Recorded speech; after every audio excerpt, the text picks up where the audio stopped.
कावाना सुमिन में नेहालू कि मिले तू सुगवली जालू कि मिले जगदीशपुर जालू कोइले में कपू बड़ा पहाड़ू करे का तू डबरिया जालू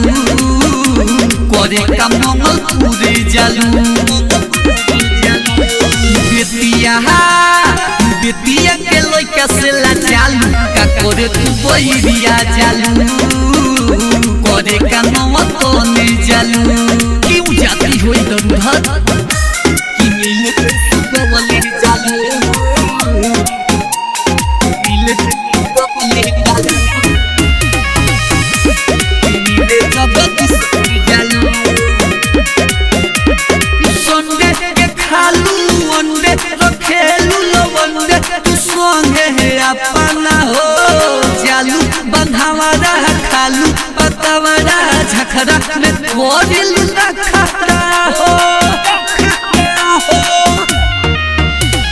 संडे के खालू वनडे रखेलू लवंडे तू संगे है अपना हो जालू बंधावरा खालू पतावरा झखरा में कोडिलू रखरा हो पेनलू जिस भर पीता कब तू बन सीता बारू कब तू बन सीता बारू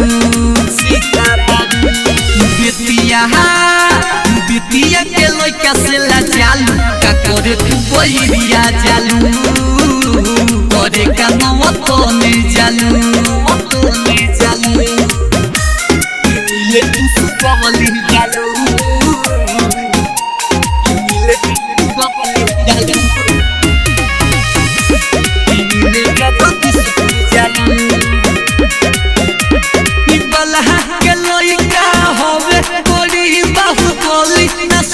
हो भीवी हो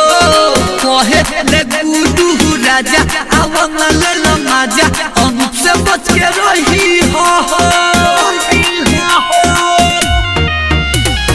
बलहा के लइका होवे बड़ी बाहुबली न सती हो भीवी हो कहे ले गुडू राजा आवंगल लमाजा अनुप से बच के रही हो